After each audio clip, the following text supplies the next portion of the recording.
মাঝে মাঝে এমন হয় যে আমাদের ফেসবুক অ্যাকাউন্ট ডিলিট করে দেওয়ার প্রয়োজন হয়ে পড়ে।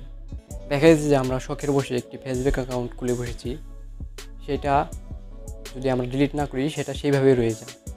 আপনি কীভাবে ফেসবুক অ্যাকাউন্ট ডিলিট করবেন একদম পার্মানেন্টলি, মানে আপনি যে নাম্বার দিয়ে খুলেছেন সেই নাম্বার দিয়ে আবার ট্রাই করলেও আর আসবে না, আপনার একদম ডিলিট হয়ে যাবে আপনার মোবাইল থেকে।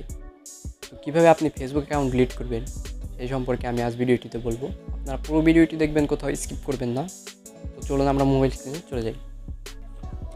তো আপনি চলে আসবেন আপনার মোবাইল স্ক্রিনে আসার পর আপনি আপনার ফেসবুক অ্যাপসটি ওপেন করে নেবেন। তো আমি ফেসবুক অ্যাপসটি ওপেন করে নিলাম। ফেসবুক অ্যাপসটি ওপেন করে নেওয়ার পর আপনি দেখুন ডান পাশে 3 ডট মেনু একটি আইকন রয়েছে, তো এখানে ক্লিক করে দেবেন। এখানে ক্লিক করে দেওয়ার পর দেখুন এখানে সেটিংস নামে একটি অপশন রয়েছে, তো এই সেটিংসে ক্লিক করে দেবেন। সেটিংসে ক্লিক করার পর এখানে পার্সোনাল অ্যান্ড অ্যাকাউন্ট ইনফরমেশন, তো এখানে ক্লিক করে দেওয়ার পর দেখুন এখানে অ্যাকাউন্ট অনারশিপ অ্যান্ড কন্ট্রোল, তো এখানে ক্লিক করে দেবেন। এখানে এইরকম আসার পর দেখুন এখানে ডিঅ্যাক্টিভেশন অ্যান্ড ডিলিটেশন, এখানে ক্লিক করবেন। এখানে ক্লিক করার পর দেখুন এখানে উপরেরটা সিলেক্ট করা আছে ডিঅ্যাক্টিভ অ্যাকাউন্ট, তো আপনি যখন অ্যাকাউন্ট ডিলিট করবেন তাহলে আপনাকে নিচেরটা সিলেক্ট করতে হবে ডিলিট অ্যাকাউন্ট, তো এখানে ক্লিক করবেন। ক্লিক করে দেওয়ার পর দেখুন এখানে কন্টিনিউতে ক্লিক করবেন।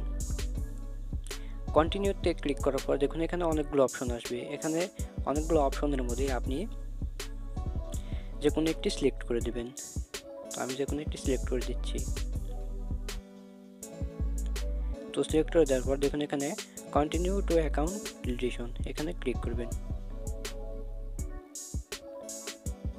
ক্লিক করে দেওয়ার পর নিচের দিকে চলে আসবেন। নিচে আসার পর দেখুন এখানে ডিলিট অ্যাকাউন্ট, তো ডিলিট অ্যাকাউন্টে ক্লিক করবেন। ডিলিট অ্যাকাউন্টে ক্লিক করার পর আপনি এইটার পাসওয়ার্ডটি দিয়ে দিবেন। আপনার অ্যাকাউন্টের পাসওয়ার্ডটি এখানে দিতে হবে।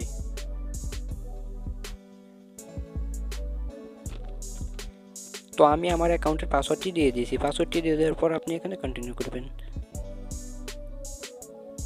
তো আমার পাসওয়ার্ডটি ভুল হয়েছে, আমি আবার অ্যাগেইন পাসওয়ার্ডটি দিচ্ছি আমার 01। তো আমি অ্যাগেইন আবার আমার সঠিক পাসওয়ার্ডটি দিয়েছি। এখন এখানে কন্টিনিউ করবেন। কন্টিনিউ করার পর এখানে দেখুন আপনি যদি অ্যাকাউন্টটি 30 দিনের ভেতর লগ ইন না করেন তাহলে আপনি অটোমেটিক আপনার অ্যাকাউন্টটি 30 দিন পর কী হবে ডিলিট হয়ে যাবে। তো আপনি এই অ্যাকাউন্টটি আর 30 দিনের ভেতর লগ ইন করবেন না। লগ ইন না করলে আপনার 30 দিন পর আপনার অ্যাকাউন্টটি ডিলিট হয়ে যাবে। তো এখন ডিলিট অ্যাকাউন্টটি দিলে আপনি আর 30 দিনের ভেতর এই অ্যাকাউন্টটির ভেতরে ঢুকবেন না, তাহলে আপনার অ্যাকাউন্টটি ডিলিট হয়ে যাবে। তো আশা করি আপনারা ভিডিওটি বুঝতে পেরেছেন। যদি ভিডিওটি ভালো লেগে থাকে অবশ্যই সাবস্ক্রাইব করবেন এবং পাশে রাখা বেল আইকনটি ক্লিক করে দেবেন।